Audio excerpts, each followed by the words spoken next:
اعوذ باللہ من الشیطان الرجیم بسم اللہ الرحمن الرحیم عبس وتولى ان جاءه الأعمى وما يدريك لعله يزكى او يذكر فتنفعه الذكرى اما من استغنى فانت له تصدى وما عليك الا يزكى وَأَمَّا مَنْ جَاءَكَ يَسْعَى وَهُوَ يَخْشَى فَأَنْتَ عَنْهُ تَلَهَّى كَلَّا إِنَّهَا تَذْكِرَةٌ فَمَنْ شَاءَ ذَكَرَهُ فِي صُحُفٍ مُكَرَّمَةٍ مَرْفُوعَةٍ مُطَهَّرَةٍ بِأَيْدِي سَفَرَةٍ كِرَامٍ بَرَرَةٍ.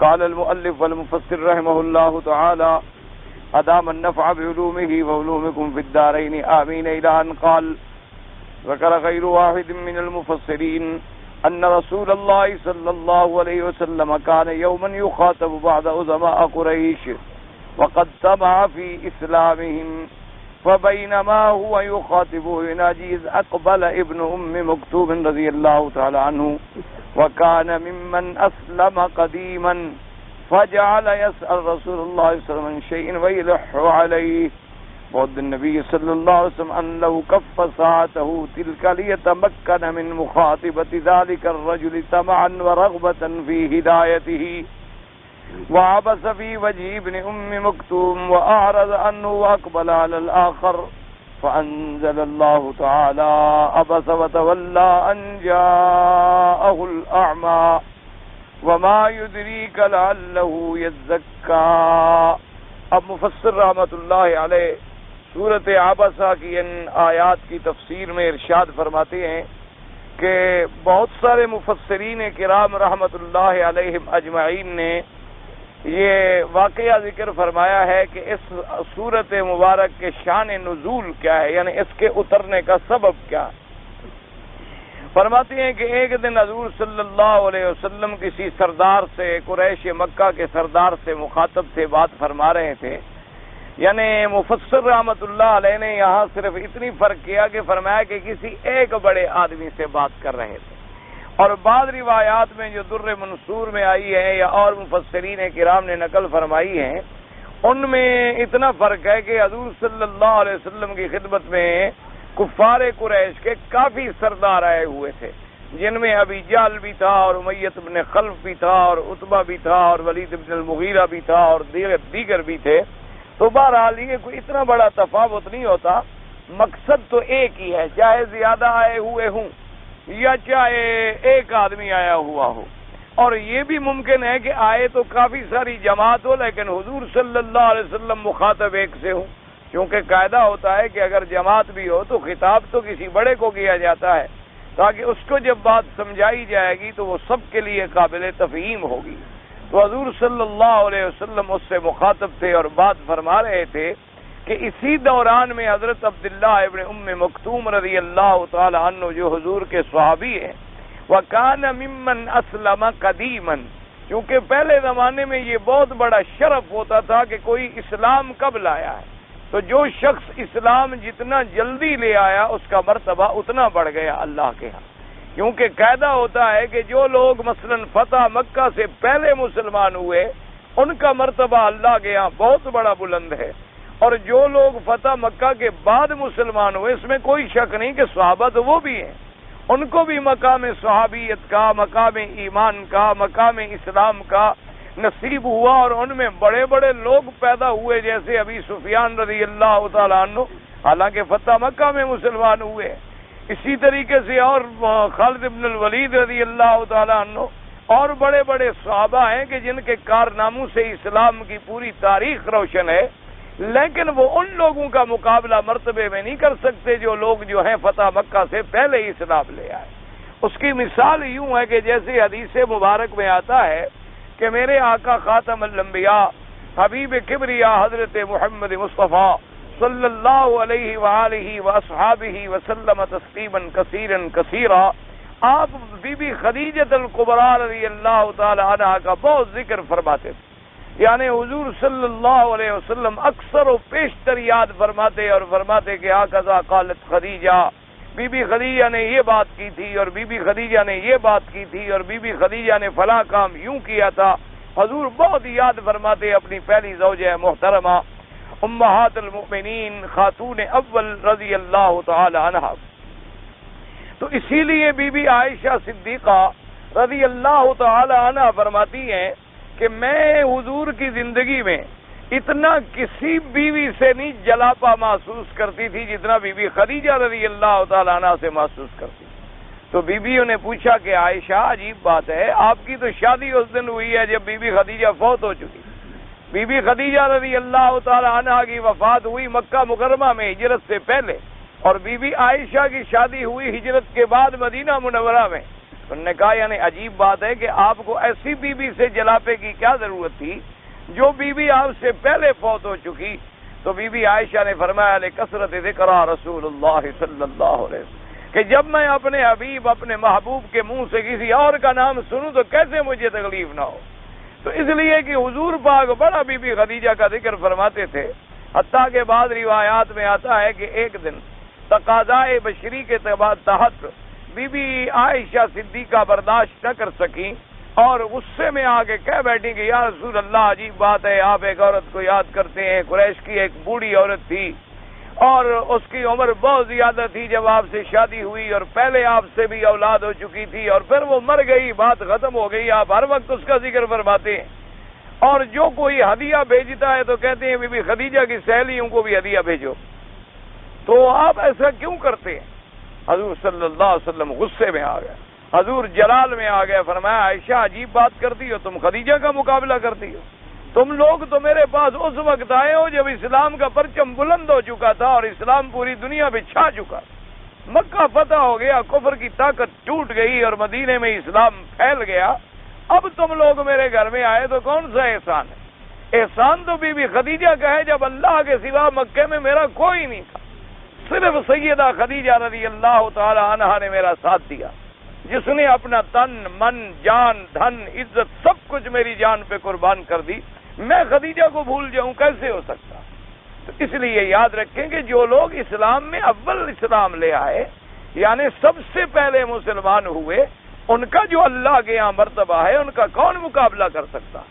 جیسے کہ عورتوں میں سب سے پہلے سیدہ خدیجۃ الکبریٰ ایمان لے آئیں، اور مردوں میں سب سے پہلے سیدنا ابی بکر رضی اللہ تعالی عنہ ایمان لے آئے، اور بچوں میں سب سے پہلے حضرت علی رضی اللہ تعالی ایمان لے آئے، غلاموں میں اسی طریقے سے حضرت بلال رضی اللہ تعالی عنہ اور حضرت صہیب اور حضرت خباب، اور یہ لوگ پہلے ایمان لے آئے رضوان اللہ علیہم اجمعین، تو پھر ان کا تو مقابلہ نہیں ہو سکتا۔ اسی طریقے سے جو لوگ اصحاب بدر ہیں، اسی طریقے سے جو لوگ اصحاب حدیبیہ ہیں، اسی طریقے سے جو لوگ شرکائے عہد ہیں، اسی طریقے سے جو لوگ عشرہ مبشرہ ہیں، تو اللہ تبارک و تعالی نے جیسے انبیاء اور رسولوں میں مراتب رکھے ہیں، اسی طرح مراتب ہیں اصحاب رسول اللہ میں صلی اللہ علیہ وعلی آلہ واصحابہ وسلم۔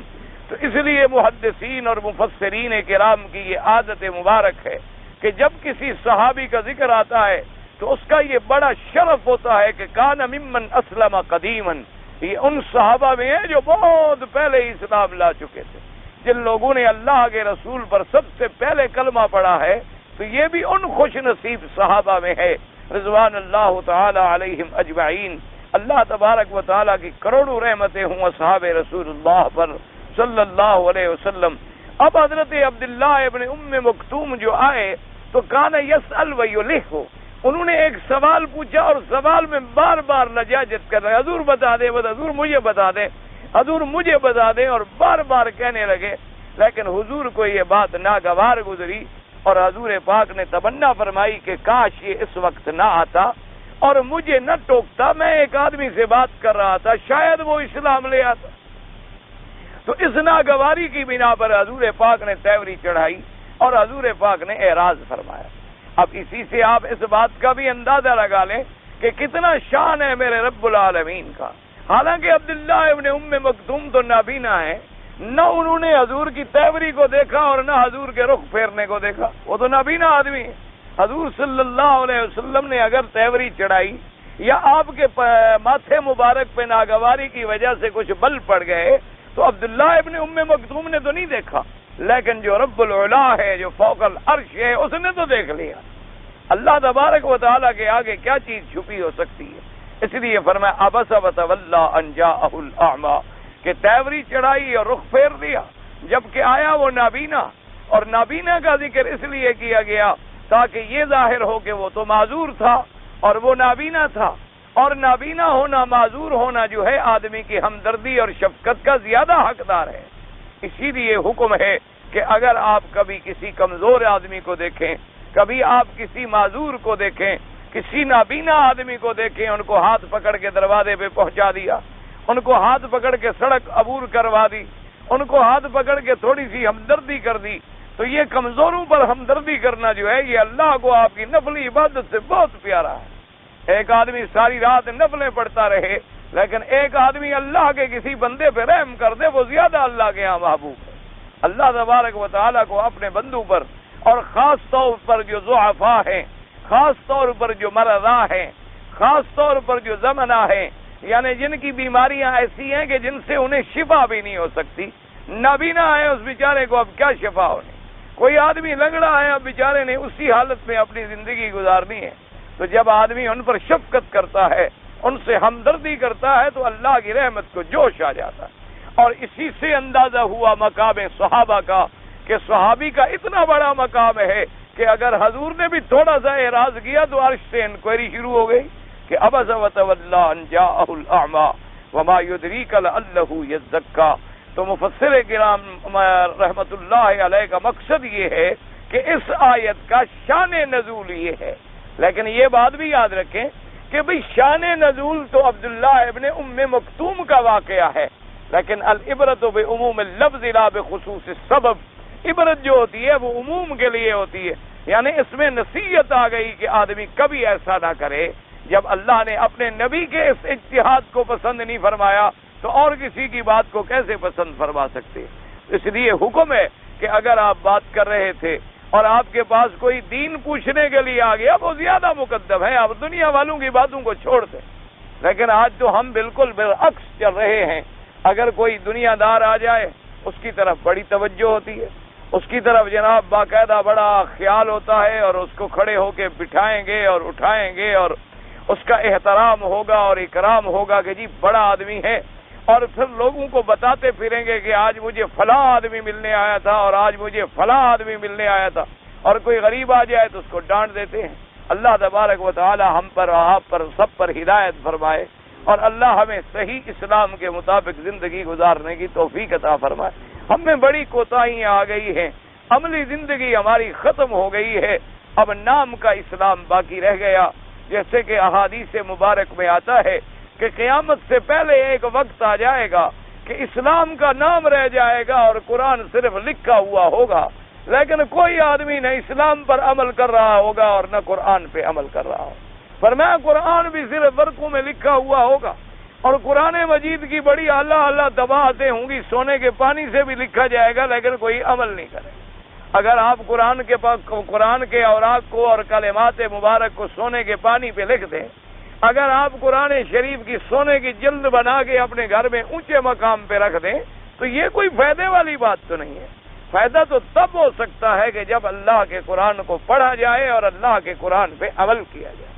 اسی لیے ایک روایت میں آتا ہے کہ ایک عورت نے دیکھا کہ حضرت عیسیٰ علیہ السلام مردے کو کہتی ہیں کہ کھڑے ہو جاؤ، تو مردہ اٹھ کے قبر سے کھڑا ہو جاتا، اور کوئی کوڑی آپ کی خدمت میں آتا ہے، ہاتھ لگاتے ہیں تو اس کی کوڑ اور برس کی بیماری جو ہے ختم ہو جاتی ہے، اور کوئی مادرزاد اندھا آتا ہے، اس کو ہاتھ لگاتے ہیں تو وہ بینا ہو جاتا ہے۔ ایک عورت نے جب دیکھا تو کہنے لگی طوبی لمن حملک، کہنے لگی کہ اے بیٹے، اے اللہ کے پیغمبر، خوش قسمت ہے وہ ماں جس نے تمہیں اپنے پیٹ میں اٹھایا، اور فرمایا طوبی، فرمایا خوش قسمت ہوں گے اس عورت کے پستان جن سے تم نے دودھ پیا تھا، فرمایا خوش قسمت ہوگی وہ عورت جس نے تجھے لوری دی ہوگی کہ ایسا خوش نصیب اور شان والا بچہ پیدا ہوا ہے۔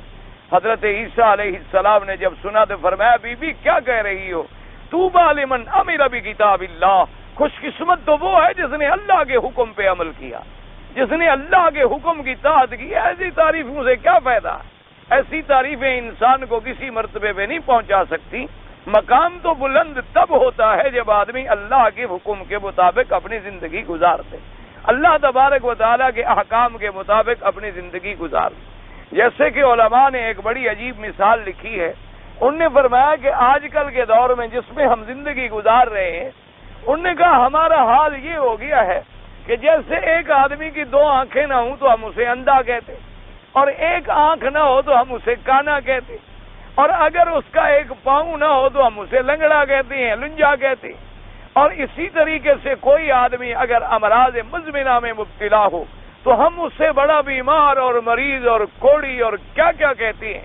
اور آپ نے فرمایا کہ آج کل ہمارا مسلمانوں کا عالم یہ ہو گیا کہ ایک آدمی نمازی ہے، زکوٰۃ نہیں دیتا، ایک آدمی نماز بھی پڑھتا ہے، زکوٰۃ بھی دیتا ہے، لیکن روزے نہیں رکھتا، ایک آدمی نمازی بھی ہے، زکوٰۃ بھی دیتا ہے، روزے بھی رکھتا ہے، لیکن فرض حج ادا نہیں کرتا۔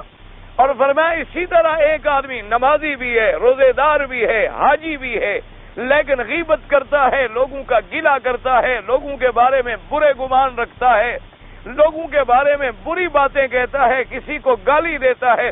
تو اس لیے فرمایا اب مسلمانوں کا عالم یہ ہو گیا کہ اب اسلام کے اعتبار سے کوئی اندھا ہے، کوئی لنگڑا ہے، کوئی لولا ہے۔ کامل مسلمان وہ تھے جن نے صحبت حاصل کی محمد مصطفیٰ صلی اللہ علیہ وآلہ آلہ وسلم تسلیما کثیرا کثیرا۔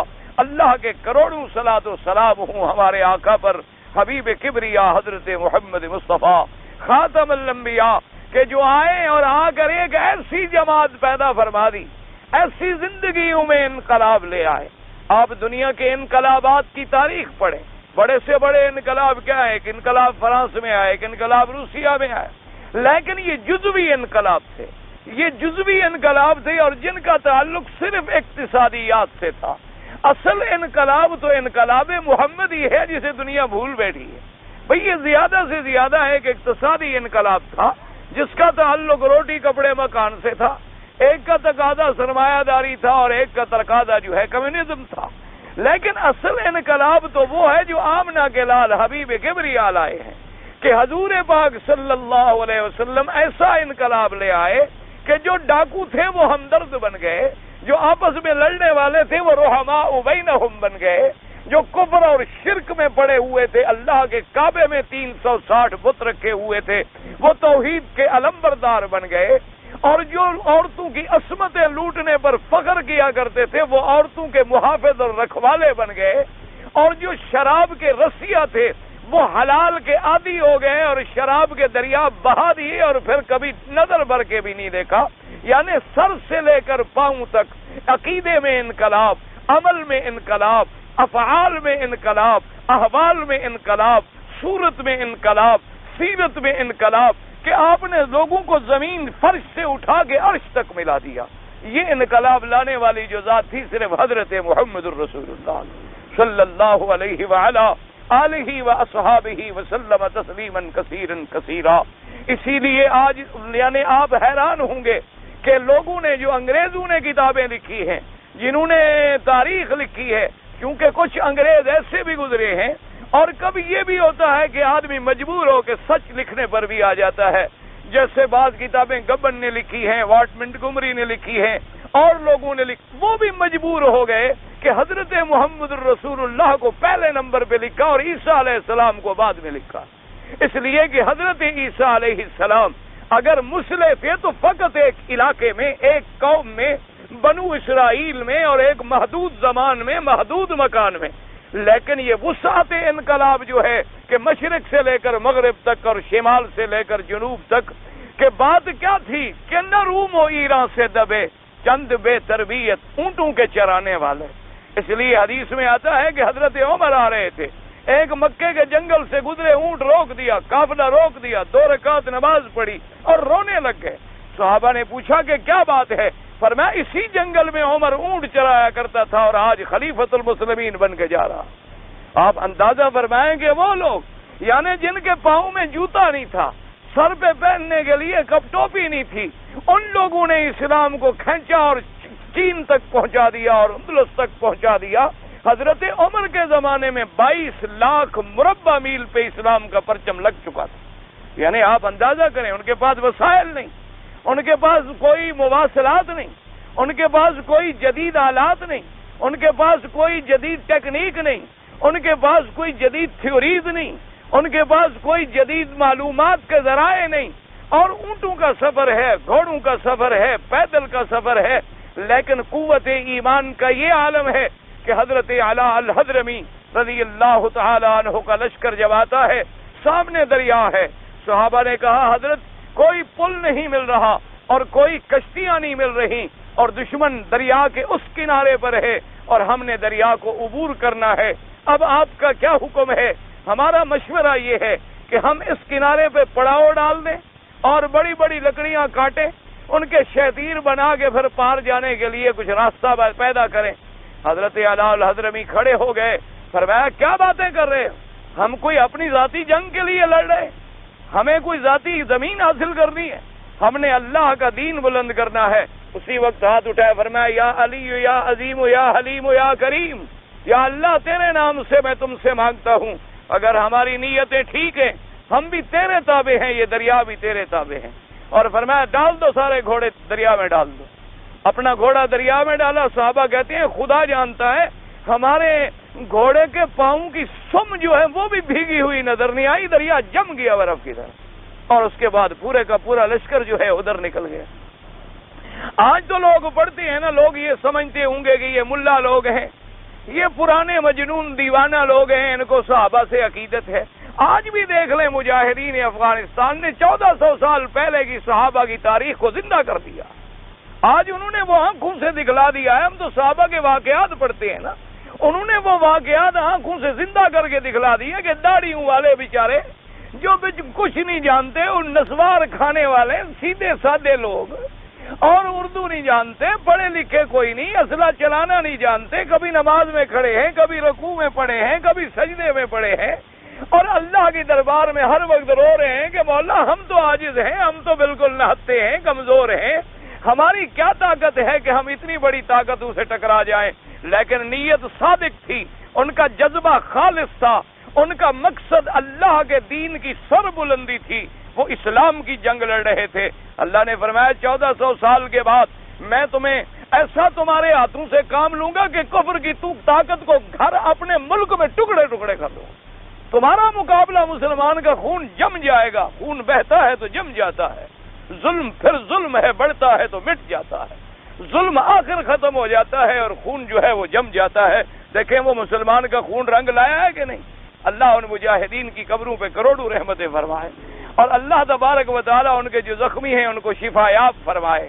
اللہ تبارک و تعالیٰ ان کے قدم قدم پہ نصرت فرمائے. اب دشمن انہیں لڑا رہا ہے، مقابلے کی طاقت نہیں ہے، مقابلہ نہیں کر سکتا. اسی لیے ہے نا کہ جب حضرت بلال کو مارا جا رہا تھا، حضرت بلال بے ہوش ہو جاتے تھے، انگاروں پہ لٹا دیا جاتا تھا اور بڑا بھاری پتھر سینے پہ رکھ دیتے تھے. ان کی والدہ آئیں اور کہنے لگی بلال ظاہری میں کہہ دو ان کو راضی کرنے کے لیے کہ میں نے اسلام چھوڑ دیا ہے اور اندر مسلمان رہو، میں بھی مسلمان ہوں، میں نے بھی کلمہ پڑھ لیا ہے، لیکن جان بچانے کے لیے تو اسلام بھی اجازت دیتا ہے. الا من اکرہ وقلبہ مطمئن بالایمان. حضرت بلال کو ہوش آیا تو مسکرا دیے. والدہ نے کہا بلال اس حالت میں مسکرا رہے ہو؟ فرمانے لگے اماں جان مبارک ہو، قریش کی قوت آج بلال سے ہار گئی ہے. تو اس نے کہا کیسے ہار گئی؟ انہوں نے کہا اگر ہار نہ جاتی تو میری ماں کو منت کر کے میرے پاس بھیجتے، ان کے پاس اگر کوئی طاقت ہوتی تو اپنی طاقت آزما لیتے، اپنی طاقت کو استعمال کرتے. میری والدہ کو منت کر کے کیوں لے آئے ہیں؟ مجھے یقین ہو گیا ہے کہ میں جیت گیا ہوں. آپ فکر نہ کریں، احدن احدن احدن. اور عالم یہ ہوتا تھا کہ وہ جب اللہ کا نام بلند کرتے تھے کافر گھر میں کانپ جاتے تھے. یعنی اندازہ کریں مظلوم ہے اور قیدی ہے اور تڑپ رہا ہے، لیکن نام دل سے نکل رہا ہے. اس لیے اللہ تبارک و تعالی نے اتنی عظمت دی ہے مسلمان کو، اور خاص طور پر وہ مسلمان جب صحیح معنوں میں مسلمان بن جائے، آپ یقین فرمائیں دنیا کی کوئی طاقت اس کا مقابلہ نہیں کر سکتی. لیکن شرط یہ ہے کہ ہم صحیح معنوں میں مسلمان بن جائیں. ہم مسلمان ہو کر اسلام کے لیے باعث ننگ نہ بنیں، باعث آر نہ بنیں، باعث شرمندگی نہ بنے. ہمیں دیکھ کر لوگ اسلام سے نفرت کرتے ہیں اس لیے کہ ہمارا نام مسلمانوں والا ہے اور کام ایسے ہیں کہ کفر بھی شرما جاتا ہے. اس لیے اگر آج بھی ہم مسلمان بن جائیں، اگر آج بھی ہم ایمان پہ آ جائیں تو یہ مشرق اور مغرب، یہ ساری دنیا جو ہے وہ تو اللہ نے مسلمانوں کے لیے بنائی. اب لوگ کہتے ہیں جی پھر کافر کیوں فائدہ اٹھا رہے ہیں؟ تو اس کے لیے کیسے ایک بڑی مثال دی ایک بزرگ نے. انہوں نے فرمایا کہ ایک آدمی کا بیٹا کسی ملک میں مسافر تھا، وہ باہر گیا ہوا تھا اور 2 سال کے بعد 3 سال کے بعد بیٹا باہر سے آ رہا تھا. تو اب ماں کی خوشیوں کا کیا عالم ہوتا ہے جب اتنی مدتوں کے بعد بیٹا آ رہا ہو. تو ماں نے گھر میں جناب صفائیاں کرائیں اور رنگ کرا رہی ہے اور پلنگ صاف ہو رہے ہیں اور بستر بن رہے ہیں اور سارے گھر کو سنوارا جا رہا ہے اور ماں بھاگ رہی ہے، بہنیں بھاگ رہی ہیں، نوکر بھاگ رہے ہیں، جی میرا بیٹا آ رہا ہے، میرا بیٹا آ رہا ہے. اور جس دن بیٹے نے پہنچنا تھا اس دن تو والدہ نے انتہا کر دی کہ 100 قسم کے کھانے پکائے، یہ بناؤ یہ بناؤ یہ بناؤ، اور پوری میز بھر دی. بیٹا آ گیا، کسی چھوٹی سی بات پہ بیٹے کو غصہ آ گیا، اس نے کہا کہ میں نہیں کھاتا آپ کے گھر کا کھانا. اب ماں منت کر رہی ہے، بہنیں منت کر رہی ہیں کہ اتنی محنت سے ماں نے تمہارے لیے بنائے، سب کچھ تمہارے لیے بنائے اور تم کھاتے نہیں ہو تو ہم کیوں کھائیں؟ اس نے کہا سوال پیدا نہیں ہوتا، میں نہیں کھاتا، چھوڑو بس. غصے میں آ گیا. بڑی منتوں کے بعد جب وہ بالکل نہ مانا تو ماں نے پکڑا اس میز کو اور الٹ دیا. غصے میں نے کہا اچھا تم نہیں کھاتے ہو تو پھر ہم بھی نہیں کھاتے، ہم نے تو تمہارے لیے بنایا تھا. اور جب کھانا سڑک پہ جا پڑا، گھر کے صحن میں جا پڑا، اب بلیاں آ گئی، کتے آ گئے، کھانے لگے. تو اب ماں نے کتے کے لیے تو نہیں پکایا تھا، ماں نے ان بلیوں کے لیے تو یہ کھانا تیار نہیں کیا تھا، اس نے تو بیٹے کے لیے بنایا. اللہ نے یہ ساری کائنات مومن کے لیے بنائی تھی. جب تم نہیں کھاؤ گے تو کتے بلیاں تو کھائیں گے، وہ تو استفادہ کریں گے. جب تم اللہ کی اطاعت نہیں کرو گے، تم جب اللہ کی فرمانبرداری نہیں کرو گے، جب تم اللہ کے آگے نہیں جھکو گے تو ان نعمتوں کو پھر کسی نے تو استعمال کرنا ہے. چاہے وہ جانور استعمال کرے، چاہے وہ دشمن استعمال کرے، چاہے وہ کافر استعمال کرے، چاہے وہ مشرک استعمال کرے، کوئی کرتا پھرے. ورنہ اللہ نے فرمایا کہ میں نے سب کچھ تیرے لیے بنایا ہے. هو الذی خلق لکم ما فی الارض جميعا. فرمایا میرے بندے سب تیرے لیے ہے. متاعا لکم ولانعامکم، یہ تیرے نفع اٹھانے کے لیے ہے اور تجھے میں نے اپنے لیے بنایا ہے. فرمایا لیکن جب تو میری بندگی چھوڑ دے گا تو پھر میری بھی ہر چیز تیرا انکار کر دے. جب تو میری بندگی کرے گا تو میری بھی ہر چیز تیرے تابع فرمان ہو جائے. اس لیے اللہ تبارک و تعالیٰ سے دعا کریں کہ اللہ ہمیں پھر انہی اسلام کے صحیح معنوں میں جو اسلام کے متوالا تھے اصحاب رسول اللہ، اللہ ہمیں ان کی محبت نصیب کرے. اللہ تبارک و تعالیٰ ہمیں ان کی اتباع نصیب کرے. اللہ تبارک و تعالیٰ ہمیں ان کے نقش قدم پہ چلنے کی توفیق عطا فرمائے کہ ان کے اندر کتنا بڑا مرتبہ تھا، کتنا بڑا ایمان تھا اور کتنی بڑی بات تھی.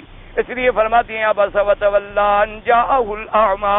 اللہ نے فرمایا میرا مدنی تیوری چڑھائی اور رخ پھیر لیا. لیکن اسی میں دیکھو شان محمد مصطفیٰ، اللہ اکبر، حضور کی شان کا اندازہ کریں کہ اللہ نے یہ نہیں فرمایا کہ آپ نے تیوری چڑھائی اور رخ پھیر لیا، ورنہ تو انکوائری کی بات تھی نا، عتاب کی بات تھی، ناراضگی کی بات تھی. تو یوں ہوتا نا کہ آپ نے تیوری چڑھائی یا تم نے تیوری چڑھائی یا تم نے ایسا کیوں کیا. نہیں، اللہ نے غائب کا صیغہ فرمایا عبس وتولی. کسی نے تیوری چڑھائی اور کسی نے رخ پھیر لیا جب نبی نہ آیا. یعنی کہنا تو حضور کو تھا لیکن ڈائریکٹ خطاب نہیں کیا، انڈائریکٹ. اللہ تبارک و تعالی نے سیدھا نہیں، تاکہ عظمت محمد مصطفیٰ ظاہر ہو جائے کہ ہمیں آپ کا یہ عمل پسند بھی نہیں آیا لیکن ہم براہ راست آپ کو نشانہ بھی نہیں بنا رہے. ایک بات فرما رہے ہیں کہ عبس وتولی ان جاءہ الاعمی وما یدریک لعلہ یزکیٰ. اب مفسر فرماتے ہیں رحمت اللہ علیہ کہ وہ ان لوگوں میں تھے جو سب سے پہلے اسلام لانے والے صحابہ ہیں. فجعل يسأل رسول اللہ صلی اللہ علیہ وسلم، آیا اور پوچھنے لگا حضور پاک سے کوئی چیز، وَيُلِحُّ عَلَيْهِ، اور بار بار اصرار کرنے لگا. اس لیے یاد رکھو اسلام کی تعلیمات ہیں. اسلام ہمیں یہ حکم دیتا ہے کہ اگر کوئی آدمی مشغول ہو تو آپ اس کو ڈسٹرب نہ کریں. یعنی اگر کوئی آدمی قرآن پڑھ رہا ہے، تلاوت کر رہا ہے، کوئی وظیفہ پڑھ رہا ہے، نفل پڑھ رہا ہے، علیحدہ بیٹھا ہے، تو اس کا مطلب ہے وہ کچھ علیحدہ بیٹھ کے پڑھنا چاہتا ہے، آپ اس کو پریشان نہ کریں۔ اور دوسری بات یہ ہے کہ اگر ایک مجلس ہے اور آپ کچھ کہنے کے لیے آئے ہیں تو حکم یہ ہے کہ السلام علیکم کریں، اور اس کے بعد اگر وہ صاحب آپ سے مخاطب ہو تو بات کریں، ورنہ زیادہ سے زیادہ 3 دفعہ سے زیادہ آپ نہ کہیں۔ اسی طرح سے حکم ہے کہ آپ اگر کسی کے گھر میں جائیں تو 3 دفعہ آپ ناک کر سکتے ہیں، 3 دفعہ سے زیادہ نہیں کریں۔ 3 دفعہ تک شریعت آپ کو حق دیتی ہے کہ آپ ناک کریں، اور یہ بھی شریعت ہمیں حق دیتی ہے کہ جب اس کے دروازے کو کھٹکھٹاؤ تو ایسے انداز میں آپ کھڑے ہوں کہ اگر اندر سے دروازہ کھلے تو تمہاری نظر سیدھی اندر نہ پڑے، یعنی تم آواز ناک بھی کر رہے ہو اور دیوار کی اوٹ میں بھی کھڑے ہو، کیونکہ خدا نہ کرے اندر اکیلی عورت ہے، اندر اکیلی کوئی بچہ ہے، کوئی بچی ہے، خدا جانے وہ کس حال میں ہے، اور دروازہ کھلے اور تم سیدھا اس کے گھر میں جھانک لو، تو یہ بات اسلام منع فرماتا ہے۔ اور فرماتے ہیں کہ اگر دروازہ بند ہے اور آپ نے 3 دفعہ ناک کیا ہے اور جواب نہیں آیا تو فرجی ہو، حکم ہے کہ فرجی ہو، واپس لوٹاؤ۔ اس کا مطلب یہ ہے کہ یا تو صاحب خانہ گھر میں نہیں ہے، یا اگر ہے تو وہ کسی ایسے حال میں ہے کہ آپ کو اس وقت ملنا نہیں چاہتا، تو یہ نہیں کہ نہیں بس کھڑے رہو اور گھنٹی پہ گھنٹی دیے جاؤ اور دروازے، حتیٰ کہ جیسے ہمارے بھائی تو ایسا کرتے ہیں، دروازہ نہ کھولو تو معلوم ہوتا ہے ابھی یہ دروازہ نکال کے اندر آ جائیں گے، ماشاءاللہ۔ اور اللہ تبارک و تعالی رحمت فرمائے۔ اور بعض آدمی تو ایسے آتے ہیں، اللہ پاک انہیں بھی اور مجھے بھی ہدایت عطا فرمائے، مثلا میرے گھر میں آ رہے ہیں اور ایک بلڈنگ میں چڑھیں گے، مولوی کو دینا تھا، باقیوں کو تو معاف کر دو، تم اسی کے لیے تو آ کر بنو جو کچھ بننا چاہتے ہو، لیکن باقی گھر والوں نے کیا جرم کیا ہے غریبوں نے؟ اور آئیں گے کس وقت؟ جو لوگوں کے سونے کا وقت ہے، کیونکہ اس کو جب موقع ملا ہے اس نے تو مسئلہ اسی وقت پوچھنا ہے نا۔ اور اگر آپ نہیں بتائیں گے تو کہے گا دیکھو جی عجیب مولوی ہے، گھر میں گئے، دروازے پہ گئے، دروازے کھٹکھٹائے، بات ہی نہیں سنتے، جی پیسے آ گئے، جی کما لیا ہوگا، اور اس کے بعد یہ فوراً فیصلے، اگلے تہمتیں بھی ساتھ لگ جائیں گی۔ تو اس لیے ایسا نہیں، اسلام نے ہمیں تعلیم دی ہے کہ اگر آپ ناک کرتے ہیں جواب نہیں ملتا، اور آپ اندازہ کریں کہ اللہ کے اولیاء اور علماء کا کتنا بڑا مقام ہے، ساری زندگی اپنی مجلسوں میں بیٹھتے اور کہتے بھی ہمیں بڑا افسوس ہے کہ اللہ کی اس آیت پر ہمارا عمل نہیں ہوا۔ تو شاگردوں نے پوچھا کہ حضرت کون سی بات؟ فرمایا کہ حکم ہے نا کہ 3 دفعہ ناک کرو اور جواب نہ ملے، یا اندر سے کہا جائے کہ جاؤ تو واپس آ جاؤ۔ ہم تو جہاں جاتے ہیں کوئی واپس تو کرتا نہیں، ہمیں کوئی واپس کرے تاکہ ہمارا اس آیت پر ایک دفعہ تو زندگی میں عمل ہو جائے، تاکہ ہم بھی کہہ سکیں کہ ہم نے اللہ کے قرآن کی اس آیت پہ عمل کیا تھا۔ تو اسی طرح سیدنا امیر المؤمنین حضرت عمر بن الخطاب رضی اللہ تعالی عنہ بیٹھے تھے، اور ایک صحابی نے آ کے کہا السلام علیکم۔ اور یہ بھی یاد رکھیں، مثلا یہ مجلس ہے، ایک آدمی نے آ کے کہا السلام علیکم، تو ہم میں سے اگر کسی ایک نے بھی کہہ دیا وعلیکم السلام تو بات ختم ہو گئی۔ یہ ضروری نہیں ہوتا کہ ساری مجلس جواب دے، اگر ایک آدمی نے بھی کہہ دیا وعلیکم السلام تو گویا ساری جماعت کی طرف سے نمائندگی کا حق ادا ہو گیا۔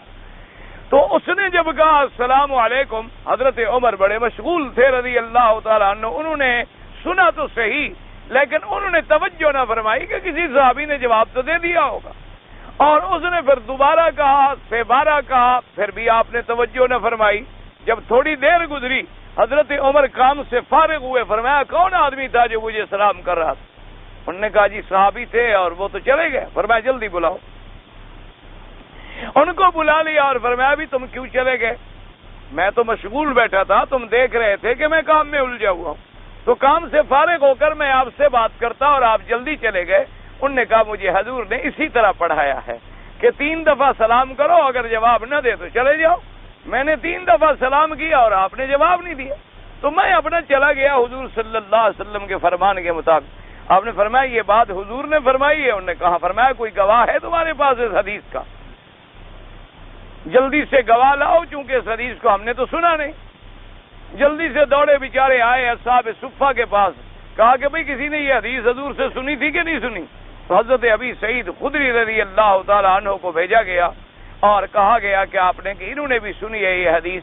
تو حضرت عمر نے فرمایا صدق رسول اللہ، اللہ کے نبی نے سچ کہا ہے۔ تو فرمایا تم نے اچھا کیا کہ تم نے فرمان نبی صلی اللہ علیہ وسلم پر عمل کیا۔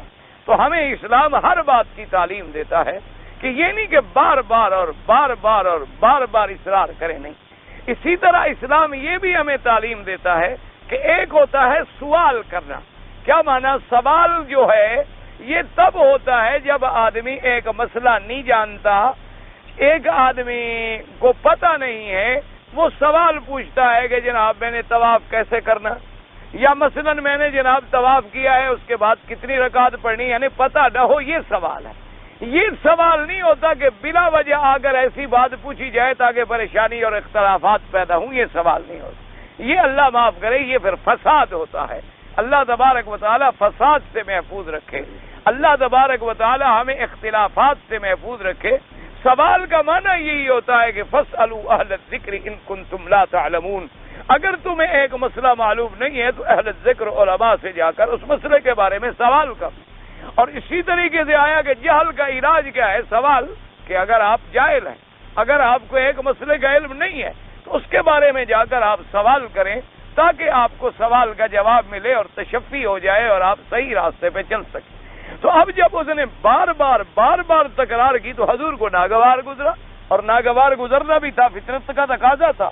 حضور صلی اللہ علیہ وسلم کے دل میں خیال پیدا ہوا، آپ نے فرمایا کاش یہ اس وقت نہ آتا تو بہتر تھا. اس لیے فرماتے ہیں لو کفصات دل کر یتمکن من مخاطبۃ ذلک الرجل، فرمایا کہ اگر یہ بند ہو جاتا اور سوال نہ کرتا اور زیادہ پریشان نہ کرتا تو میں اس آدمی کو شاید ہدایت کر لیتا. وَأَبَسَ فِي وَجْهِ ابن مکتوم، آپ نے اپنے چہرے پہ تیوری چڑھائی. وَأَعْرَضَ عَنْهُ، آپ نے حضرت عبداللہ ابن ام مکتوم سے رخ پھیر لیا. وَأَقْبَلَ عَلَى الْآخَرَ، اور اس دوسرے آدمی کی طرف متوجہ ہو گئے. اللہ کو یہ بات ناگوار گزری. فَأَنزَلَ اللَّهُ تَعَالَى هذه السورة عَبَسَ وَتَوَلَّى أَن جَاءَهُ الْأَعْمَى وَمَا يُدْرِيكَ لَعَلَّهُ يَزَّكَّى أَن يَحْصُلَ لَهُ زَكَاةً وَطَهَارَةً فِي نَفْسِهِ أَوْ يَذَّكَّرُ فَتَنفَعَهُ الذِّكْرَى أَن يَحْصُلَ لَهُ اتِّعَاظٌ وَازْدِجَارٌ عَنِ الْمَحَارِمِ. اللہ نے فرمایا میرا مدنی صلی اللہ علیہ وسلم، وہ جو میرا آپ کا صحابی، میرا ایمان والا بندہ جب آیا تھا، آپ کو کیا پتا، آپ سے ایک آیت پوچھ کے وہ پاکیزگی حاصل کر لیتا. لعلہ یزکا، زکا مانا تزکیہ سے. تزکیہ کا کیا مانا ہوتا ہے؟ کہ باطن کی پاکیزگی حاصل کرنا. ایک تو ہے نا کہ آدمی ظاہر میں عمل کر رہا ہے، ایک ہے کہ وہ ظاہر جو ہے باطن بھی اندر سے دھل جائے، کفر سے بھی دھل جائے، شرک سے بھی دھل جائے، غیبت سے بھی دھل جائے، برائیوں سے بھی دھل جائے. اسی لیے اصل میں قاعدہ یہ ہوتا تھا کہ علماء جو ہیں وہ شریعت پڑھاتے تھے اور اللہ کے اولیاء جو ہیں وہ تزکیہ فرماتے تھے. علماء کرام دین کی تعلیم دیتے تھے اور اللہ کے اولیاء جو ہیں وہ ایک روحانی معالج ہوتے ہیں. جیسے ایک آدمی نزلے کا مریض ہے لیکن ڈاکٹر فیصلہ کرتا ہے کہ اس کو نزلہ بارد ہے یا نزلہ ہار ہے، سردی سے ہے یا گرمی سے ہے. اسی طرح سے اللہ کے اولیاء کی خدمت میں جب آدمی آتا ہے تو وہ ان کی اصلاح کرتے ہیں کہ اس میں جھوٹ کی مرض ہے، اس میں غیبت کی مرض ہے، اس میں والدہ کی نافرمانی کی مرض ہے، اس میں لوگوں کو گالیاں دینے کی مرض ہے، اس میں برا بھلا کہنے سننے کی مرض ہے. وہ اسی طرح کے علاج کر کے پھر ان کی بیماریوں کی اصلاح کرتے ہیں. تو جب وہ اصلاح ہو جاتی ہے تو گویا اندر باہر پاک ہو جاتا ہے. اس لیے اللہ نے فرمایا پتہ نہیں وہ طہارت نفس حاصل کر لیتا، وہ پاکیزگی حاصل کر لیتا. اور اگر اس مرتبے کو نہ بھی پہنچتا، او یذکر فتنفعہ الذکریٰ، کم از کم وہ نصیحت پکڑ لیتا، وہ اب حرام چیزوں سے بچ جاتا، وہ گناہوں سے بچ جاتا، وہ برائیوں سے رک جاتا. کیونکہ ایک مومن کو کم از کم اتنی فائدہ تو ضرور ہوگا نا کہ قرآن سنے گا تو کچھ نہ کچھ تو اثر لے گا نا. اگر وہ اعلیٰ درجہ حاصل نہیں کر سکے گا تو چلو ادنا درجہ تو حاصل کر لے گا. اور جس سے آپ امید لگا کے بیٹھے ہوئے ہیں اس کے اسلام کا تو کوئی یقین ہی نہیں، وہ تو موہوم ہے، پتہ نہیں مسلمان ہوگا یا مسلمان نہیں ہوگا. تو ایک یقینی نفع کو چھوڑ کے موہوم خیال کے پیچھے دوڑنا جو ہے وہ زیادہ بہتر نہیں ہوتا. اس لیے علماء نے کہا ہے کہ آدمی دیکھے کہ مثلاً ایک بستی میں مسلمان بھی ہیں اور کافر بھی ہیں. انہوں نے کہا زیادہ خیال یہ کرے کہ جو مسلمان ہیں وہ تو اپنے ایمان پہ قائم رہیں، ان کے ایمان بچانے کی فکر زیادہ کرے، ان کے اخلاق سدھارنے کی فکر زیادہ کرے. کیونکہ اگر یہ ایمان پہ رہیں گے تو ایمان خود بخود پھیلے گا. اور اگر خدا نہ خواستہ یہ بھی ایمان پہ نہ رہے، یہ بھی اپنے راستے سے ہٹ گئے، تو پھر اتنا نقصان عظیم ہوگا کہ جس کا کوئی مداوع نہیں ہو سکتا، جس کا کوئی علاج نہیں ہو سکتا۔ اس لیے ہمیشہ مسلمانوں کو اپنے دینی بھائیوں کی بڑی فکر کرنی چاہیے کہ اب دیکھیں نا جی، ایک آدمی مسلمان بھی ہے، قرآن بھی پڑھتا ہے، نماز بھی پڑھتا ہے، روزہ بھی رکھتا ہے، اللہ رسول کو بھی مانتا ہے، لیکن غیر اللہ کو بھی پکارتا ہے، غیروں کے سجدے بھی کرتا ہے، اللہ کے کعبے کا طواف کرتا ہے تو مزاروں پر بھی جا کے طواف کر لیتا ہے، اللہ سے بھی مانگ لیتا ہے اور غیروں سے بھی مانگ لیتا ہے۔ تو ایسے اسلام کا کیا فائدہ ہوا؟ وہ تو اسلام پہ رہتے ہوئے گویا اسلام میں نہیں ہے۔ ایک آدمی اسلام پہ ہے، نماز نہیں پڑھتا، ایک آدمی اسلام پہ ہے، روزہ نہیں رکھتا، تو ان کی اصلاح کے لیے زیادہ ضرورت ہوتی ہے، کیونکہ ان کا فائدہ یقینی ہے اور کافروں کا اسلام میں آنا یقینی نہیں۔ ہو سکتا ہے مسلمان ہو جائے، ہو سکتا ہے مسلمان نہ ہو۔ تو اس لیے اللہ تبارک و تعالی نے فرمایا کہ میرا مدنی صلی اللہ علیہ وسلم اگر اس کو تزکیہ باطن کا مرتبہ حاصل نہ ہوتا تو کم از کم اتنی تو ہو جاتا نا، او یذکر، کہ وہ اتعاظ پکڑتا، وہ اللہ تبارک و تعالی کے قرآن کو سن کے ڈر جاتا اور محارم سے بچ جاتا اور نصیحت حاصل کر لیتا، لیکن آپ نے اس سے اعراض فرما لیا۔ اس لیے فرماتے ہیں جب اما من استغنا فانت له تصدى اي اما الغني فانت تتعرض له لعله يهتدي، اور وہ جو غنی بڑا آدمی ہے اور بے پرواہ ہے، جس کو غرض نہیں اسلام سے، آپ اس کی ہدایت کے لیے کوشاں۔ وما عليك الا يزكى اي ما انت بمطالب به اذا لم يحصل له زكاة۔ اللہ نے فرمایا میرا مدنی صلی اللہ علیہ وسلم اگر یہ کافر مسلمان نہ ہوں تو آپ پر تو ذمہ داری نہیں، لست علیہم بمسیطر، ہم نے ان پر آپ کو داروغہ بنا کے نہیں بھیجا، ہم نے آپ کو اس لیے نہیں بھیجا کہ ان کو کسی نہ کسی شکل میں اسلام میں لاؤ۔ آپ کے ذمے اللہ کا قرآن پہنچا دینا ہے، آپ کے ذمے تبلیغ ہے، آپ کے ذمے ہدایت کا پیغام دینا ہے، آپ کے ذمے اللہ کا قرآن سنانا ہے۔ فمن شاء منکم فلیؤمن، اللہ نے فرمایا جو چاہے ایمان لے آئے، جو چاہے انکار کر دے۔ فرمایا آپ کی ذمہ داری تو نہیں، اگر وہ مسلمان نہ ہوتا تو ہم آپ سے پوچھتے کہ کیوں مسلمان نہیں ہو؟ تو جب آپ کی مسئولیت ہی نہیں ہے، آپ کی ذمہ داری ہی نہیں ہے، تو آپ نے بلا وجہ اپنا وقت جو ہے اس کی طرف کیوں صرف فرمایا اور اپنے یقینی مومن سے کیوں آپ نے اعراض فرمایا؟ اس لیے فرمایا انت لہ تصدى وما علیک الا یزکا ما انت بمطالب عنہ، آپ سے تو مطالبہ نہیں کیا جائے گا کہ یہ مسلمان کیوں نہیں ہوئے۔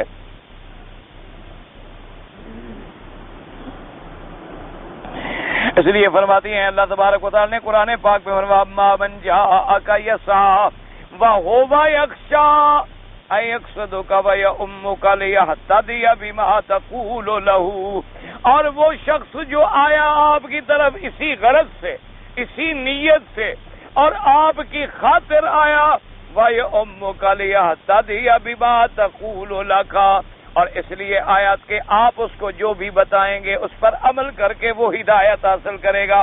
وَأَنْتَ عَنْهُ تَلَهَّا أَيْ تَتَشَاغَلْ، تو آپ نے اس سے بے پرواہی فرمائی، آپ نے اس سے غفلت فرمائی، حالانکہ وہ تو اسی لیے آیا تھا، وہ اسی لیے دوڑا تھا، اس نے اسی لیے کوشش کی تھی کہ اسے آپ سے کوئی رہنمائی ملے، اسے کوئی ہدایت نصیب ہو۔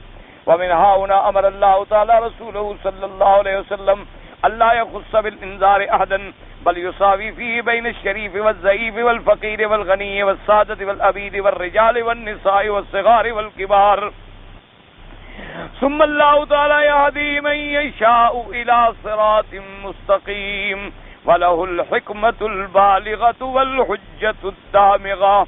اور اس میں یہ ہدایت آئی حضور کے لیے، اللہ نے ہدایت دی کہ میرا مدنی صلی اللہ علیہ وسلم آپ جب لوگوں کو ڈرائیں، آپ نہ فرق کیا کریں کہ یہ غنی ہے یا فقیر ہے، یہ قوی ہے یا ضعیف ہے، یہ سردار ہے یا غلام ہے، یہ بڑا ہے یا چھوٹا ہے، نہیں، آپ کی نظروں میں سب برابر ہونے چاہیے، آپ سب کو دین کی دعوت دیں، کوئی ایمان لے آئے لے آئے، نہ لے آئے نہ لے آئے۔ یہ نہیں کہ آپ بڑے آدمی کی طرف تو زیادہ توجہ کریں اور جو فقیر ہو، غریب ہو، ضعیف ہو، کمزور ہو، معذور ہو، اس کی طرف سے آپ اعراض فرمائیں نا۔ اسی لیے کہتے ہیں کہ حضرت امام مالک رحمت اللہ علیہ کی خدمت میں اس زمانے میں جو بادشاہ تھے وہ ایک دن خدمت میں حاضر ہوئے اور انہوں نے کہا کہ حضرت امام میں ایک درخواست پیش کرنے کے لیے حاضر ہوا ہوں.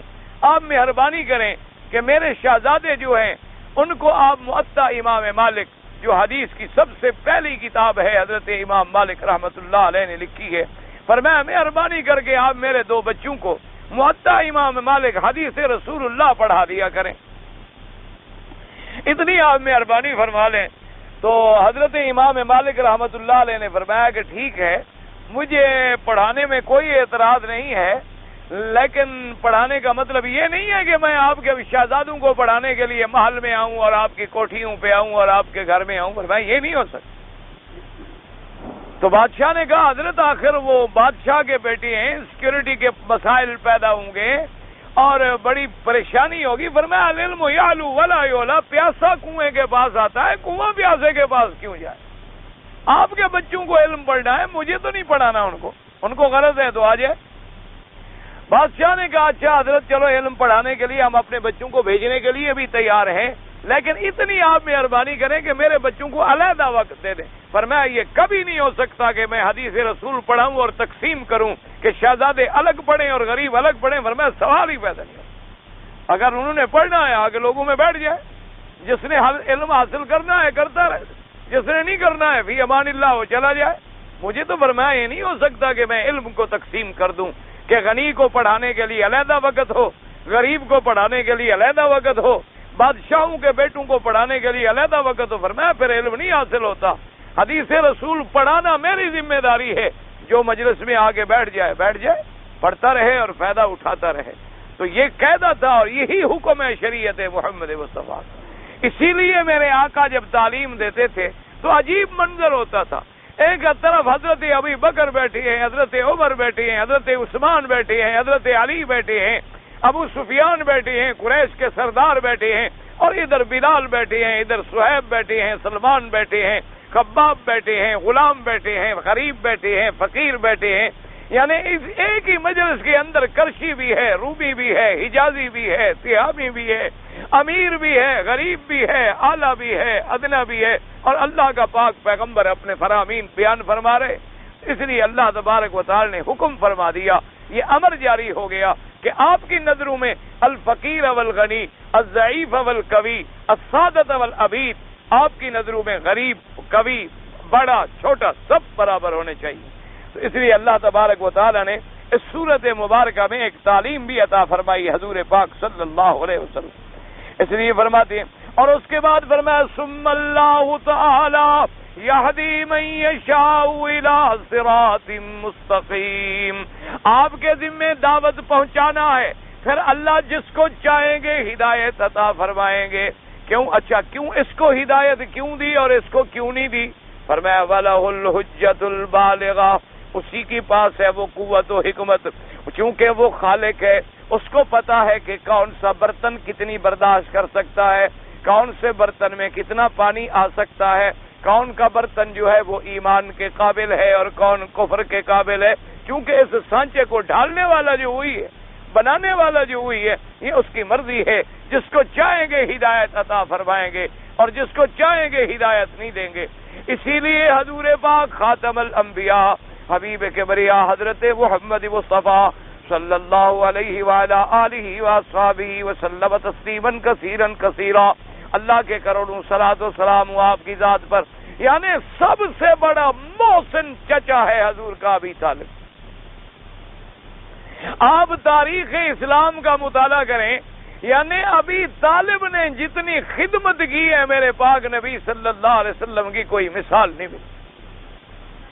بچپن سے لے کر یعنی 40 سال کی عمر تک قدم قدم پہ ساتھ دینے والا چچا ہے ابی طالب.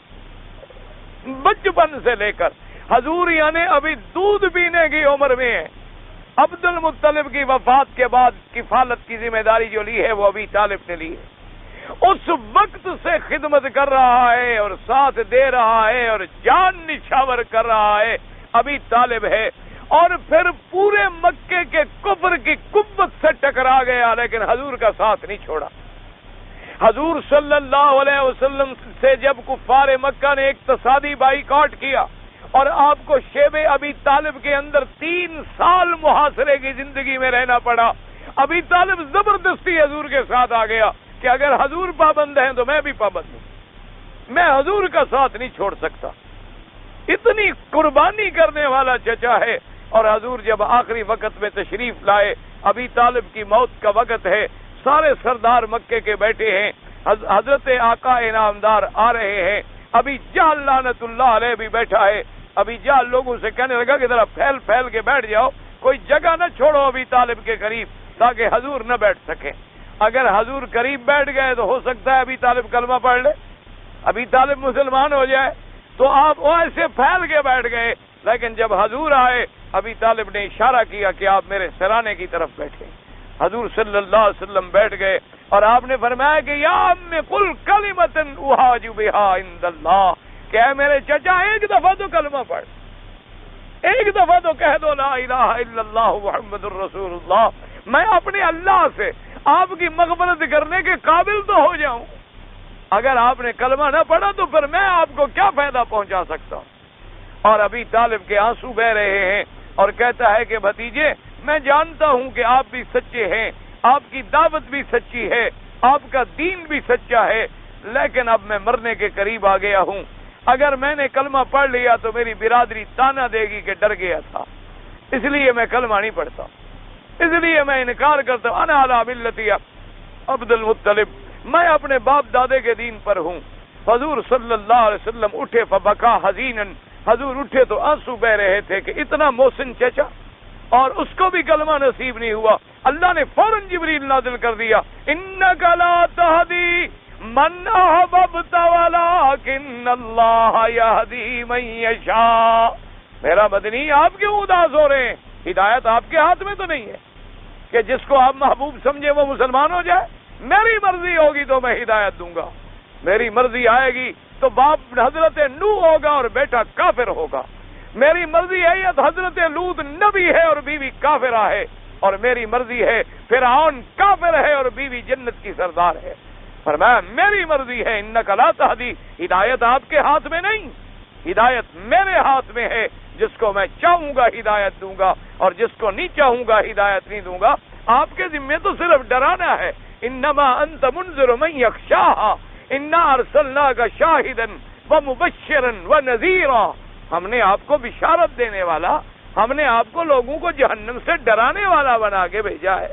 ہدایت دینا نہ دینا تو میری مرضی ہے، ہدایت دینا نہ دینا میری مرضی۔ اب لوگ کہتے ہیں جی عجیب بات ہے، اس کو ہدایت ہوئی اس کو نہ ہوئی، تو علماء نے لکھا کہ دیکھو ایک مقناطیس کا ٹکڑا ہوتا ہے، آپ اس کو رکھیں وہ سونے کو نہیں پکڑتا اور لوہے کو پکڑ لیتا ہے، تو کہیں گے آپ مقناطیس پاگل ہے کہ سونے کو نہیں پکڑتا چاندی کو نہیں پکڑتا لیکن لوہے کو لے لیتا ہے۔ اگر اتنے سے لوہے کے اندر یہ خصائص ہیں، جو خالق ہے ان تمام کائنات کا وہ زیادہ بہتر جانتے ہیں کہ کون ہدایت کا حقدار ہے۔ ہمیں تو اعتراض کرنے کا حق تب ہو جب ساری مخلوق کا علم ہمارے سامنے ہو، تو وہ علم ہمارے پاس ہوتا نہیں ہے۔ اس لیے اللہ تبارک و تعالی نے فرمایا میرا مدنی صراط مستقیم پر لانا میرے ذمہ ہے، جس کو میں چاہوں گا ہدایت دوں گا اور جس کو چاہوں گا ہدایت نہیں دوں گا۔ آپ تبلیغ فرمائیں، آپ دین کی دعوت پہنچائیں، آپ نے اپنا حق جو ہے وہ ادا کر دیا ہے۔ اللہ پاک آپ کو بھی اور ہمیں بھی دین کی دعوت دینے کی توفیق دیں۔ کہتے ہیں جی ہمارے ملک میں ڈرائیور گاڑی چلاتے ہیں اور کاغذات بھی ٹھیک ہوتے ہیں، لیکن وہاں پر رشوت کے بغیر کوئی کام بھی نہیں ہوتا۔ تو بھائی بہرحال قاعدہ یہ ہے کہ اصل بات تو یاد رکھو کہ جو افسر بنتے ہیں وہ ہمارے عمل ہوتے ہیں، اس لیے حکم ہے کہ اعمالکم اموالکم، تمہارے عمل ہی تمہارے افسر ہوں۔ تو اگر ہم اچھے ہوں گے تو اوپر لوگ اچھے آ جائیں گے، اگر ہم خراب ہوں گے تو وہی بات اوپر والی بھی ہوگی۔ جیسے ہمارے ہاں ایک مشہور محاورہ ہے نا، جیسے روح ویسے فرشتے۔ پہلے دیکھیں نا جی، اگر مصلی پہ کھڑے ہونے والا حضرت محمد مصطفیٰ تھا تو پیچھے کھڑے ہونے والے بھی تو ابھی بکر عمر عثمان و علی تھے۔ اسی طرح پھر حضرت علی سے کسی نے پوچھا، انہوں نے کہا کہ حضرت علی رضی اللہ تعالی عنہ ہمیں ایک بات سمجھ نہیں آئی۔ انہوں نے کہا کیا بات؟ انہوں نے فرمایا حضرت ابو بکر کے زمانے میں اسلام پھیلا، حضرت عمر کے زمانے میں اسلام پھیلا، حضرت عثمان کے زمانے میں اسلام پھیلا اور ملکوں کے ملک فتح ہو گئے، لیکن جب سے آپ خلیفہ بنے 1 انچ بھی فتح نہیں ہوا، یہ کیا وجہ؟ تو حضرت علی نے پتہ کتنی پیارا جواب دیا، فرمایا جب وہ بادشاہ تھے تو میں وزیر تھا، اور جب میں بادشاہ بنا ہوں وزیر تم بن گئے ہو، اس لیے فرمایا فتح کیسے ہو سکتی؟ فرمایا جب وہ بادشاہ تھے اور خلیفہ تھے تو وزیر میں تھا، اور جب میں بیٹھ گیا خلافت میں تمہارے جیسے مجھے وزیر مل گیا تو فتح کیسے ہوں اور ترقی کیسے ہو اور کامیابی کیسے؟ تو اس لیے بھائی یہ رونا جو ہے یہ تو عام ہے، لیکن مسئلہ شریعت کا یہ ہے کہ تم بے گناہ ہو اور تمہارا کام بغیر رشوت کے وہ ظالم نہیں کرتا، تو پھر رشوت کا گناہ تم پر نہیں ہوگا، پھر لینے والا گناہگار ہوگا، تم دینے والے گناہگار نہیں بنو گے۔ ہاں اگر تم بھی ناجائز مفاد حاصل کرنے کے لیے رشوت دے رہے ہو، پھر حضور نے فرمایا الراشی والمرتشی، دینے والا بھی جہنمی ہے اور لینے والا بھی جہنمی، لیکن تم مظلوم ہو تو پھر تم پر کوئی گناہ نہیں ہو۔ اللہ نیتوں کو بھی جانتے ہیں اور حالات کو بھی جانتے ہیں۔ اگر کوئی آدمی کسی کا خون کر دے تو اس کا بدلہ کیسے ادا کیا جائے؟ خون کا بدلہ خون ہے، وہ اپنے آپ کو جا کے ان کے ورثاء کے حوالے کرے کہ بھئی میں نے خون کیا ہے، مجھے بدلے میں قصاص میں اپنا مجھے قتل کیا جائے، وقت کا حاکم فیصلہ کرے گا۔ اور اگر وہ معاف کر دیں، دیت پہ راضی ہو جائے، دیت ادا کرے، وہ بغیر دیت کے تمہیں بخش دیں، ان کی مرضی ہے۔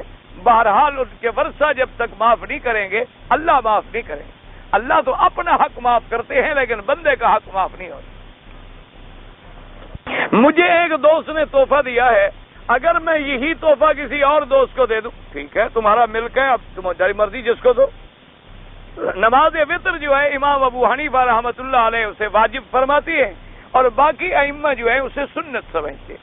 اور یہ صرف اتنا ہے کہ دراصل امام صاحب رحمۃ اللہ علیہ جو چیزیں قرآن میں ثابت ہیں وہ تو فرض ہو گئی، اب اس کے بعد منزل ہے حضور پاک کے عمل فرمانے کی، تو اب وہ عمل پہ نظر رکھتے ہیں کہ ایک ایسا عمل کہ جس کی حضور نے ایسی تاکید کی ایسی تاکید کی ایسی تاکید کی کہ گویا فرض کے قریب ہے، اس کو فرماتی ہے یہ واجب ہے۔ اور حضور کا ایسا عمل کہ آپ نے کبھی نہیں چھوڑا تو فرما دیا سنت مؤکدہ ہے۔ اور اگر کوئی عمل ایسا ہے کہ آپ نے کبھی کر لیا اور کبھی چھوڑ دیا تو فرمایا سنت غیر مؤکدہ ہے، ورنہ بات وہی ہے کہ عمل سب حضور نے کیا ہے۔ تو اس لیے امام صاحب اسے واجب کہتے ہیں اور بعض ائمہ جو ہیں اسے سنت کہتے ہیں۔ داڑھی رکھنا سنت ہے تو کیا مڈانا گناہ ہے؟ تو جب سنت ہے تو مڈانا تو خود بخود گناہ ہو گیا۔ یا تو جب داڑھی رکھنا سنت ہے تو سنت کو جو ختم کرے، تو اس میں کوئی شک ہے تمہیں کہ بھئی سنت کے مٹانے والا یہ صرف ختم نہیں کر رہا، سنت کو مونڈ رہا ہے، یعنی باقاعدہ سب سے اٹھنے کے بعد پہلا کام یہ کرتا ہے کہ حضور کی سنت کا رگڑا لگاتا ہے تاکہ میرے چہرے پر حضور پاک کی سنت نظر نہ آئے اور ہر چیز نظر آئے۔ اور پھر دعویٰ بھی ہے کہ ہم مسلمان ہیں اور جناب حضور کا نام بھی چوم رہے ہیں اور سنت پہ اس طرح پھر رہے ہیں۔ ہمیں تو یہ محبت سمجھ نہیں آئی، ہمیں تو آج تک یہ پتہ نہیں لگا کہ یہ کیسی محبت ہے۔ نام آئے تو چوم لو، نام آئے تو کھڑے ہو جاؤ، اور سنت کو روزانہ صبح و شام باقاعدہ اچھی طرح سے اس طرح پھیر کے گندی نالی میں پھینک دو کہ اتنی گندی چیز ہے کہ یہ بہا دی جائے۔ انا للہ و انا الیہ راجعون۔ آدمی فاسق ہو جاتا ہے روزانہ منڈانے والا، بار بار جب ایک گناہ کا تکرار کیا جائے تو گناہ بڑھ جاتا۔ پڑھ کے لوگ چلے جاتے ہیں، ہمیں اچھا گمان رکھنا چاہیے، چلے جاتے ہیں گھر میں جا کے سنتیں پڑھتے ہوں، ہم کوئی دیکھ رہے ہیں؟ ان کا معاملہ اللہ کے ساتھ ہے۔ عورت اگر حیض کی حالت میں ہو تو پوری آیت نہیں پڑھ سکتی، قرآن کو چھو بھی نہیں سکتی۔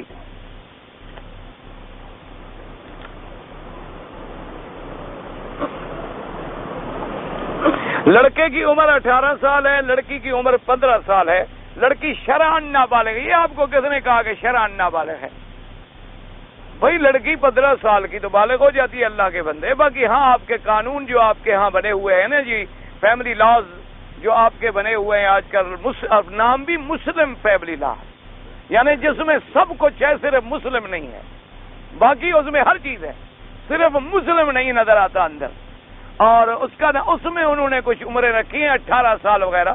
بہرحال گزارش یہ ہے کہ اس عمر میں شادی ہو سکتی ہے، کوئی شریعت میں منع نہیں۔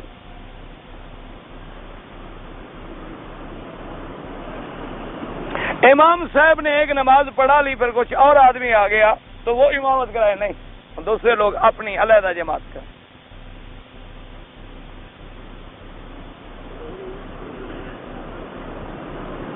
جو مشرک جہنم میں ہوں گے اور کچھ مومن گناہگار بھی جہنم میں ہوں گے تو برابر عذاب نہیں. مشرکوں کا عذاب علیحدہ ہوگا، گناہگار کا عذاب علیحدہ ہوگا، زمین و آسمان کا فرق ہوگا.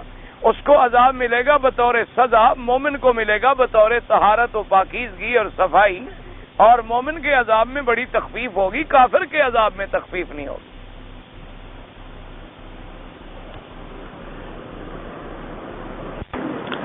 بہرحال طواف کے بارے میں یہ حکم ہے کہ آپ طواف کیا کریں اور جس کے لیے چاہیں دعا مانگ لیا کریں. اگر ایک آدمی نے لڑکی کا رشتہ لیا اور داماد سے 10,000 20,000 لے لیا، اگر لے کے لڑکی کو دے دیا تو ٹھیک ہے، خود لیا تو ناجائز حرام ہے.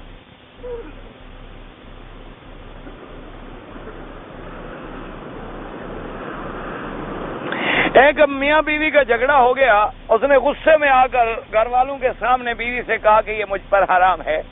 تو بعد میں اسے دکھ ہوا کہ میں نے ایسا کیوں کہا. تو بہرحال یہ دیکھ لیں کہ ایک طلاق کا مسئلہ ہے، پہلے اس کو دیکھیں کہ نیت کیا تھی، نیت اس کی کیا تھی، اور جو صریح لفظ ہو نا تو طلاق ہو جاتی ہے.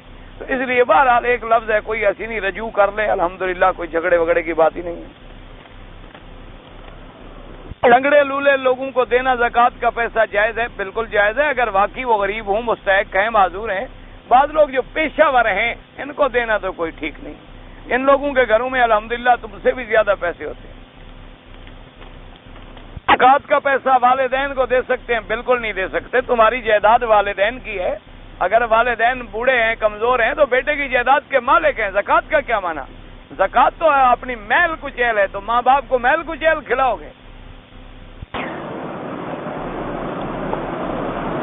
ایک آدمی نے اپنے بیٹے کے لیے ڈھونڈ کے شادی کی، لڑکی ڈھونڈی اور 15,000 خرچ کیا اور شادی کی، اور لڑکا قصور طلاق دے رہا ہے. تو کیا اگر لڑکا حق پر ہے اور طلاق دے رہا ہے تو پھر تو گناہ نہیں ہوگا. اگر بلا وجہ طلاق دے رہا ہے تو اللہ کو سب سے زیادہ مبغوض چیز طلاق ہے. غیر قصور کے ایک آدمی اپنی بیوی کو طلاق دینا چاہتے، ابغض الحلال عند اللہ الطلاق. ایک روایت میں آتے اللہ کا عرش ہل جاتا ہے. توبہ کرو، ایسے نہ کرو بغیر قصور کے بیوی کو طلاق دے دو. کوئی آدمی 10 کی چیز ہے 20 میں بیچ دیتا ہے، وہ بتا دے کہ بھائی جتنے کی ہے میں اتنے میں بیچتا ہوں، اگلا قبول کرتا ہے تو جائز ہے. ایک عورت کے 3 بچے ہیں اور وہ دوسری شادی سے انکار کرتی ہے، تو آپ زبردستی تو نہیں کر سکتے. آپ نے شادی کرنی ہے، وہ بیچاری پہ زبردستی کر رہے ہوں، اس کی مرضی ہے، کرے نہ کرے. اگر وہ پاک صاف زندگی گزارے اور اپنے بچوں کے لیے خدمت کے لیے اپنے آپ کو وقف کر دے، اللہ کے ہاں بڑا اجر ہے اس کو. اگر اس کو اپنی زندگی پہ خوف ہے تو شادی کر لے، اس کا معاملہ ہے، تمہارا تھوڑا ہے کہ زبردستی کرو اسے. نماز جنازہ میں شامل ہوا، کچھ تکبیریں ہو گئیں، جب امام سلام پھیر لے جلدی تکبیریں پوری کر لو. امام صاحب کے آگے سب بن جاتی، آگے نہیں بنتی. جس طرف امام ہے اس طرف کوئی آگے نہ ہو. اگر کعبے کے اس طرف اس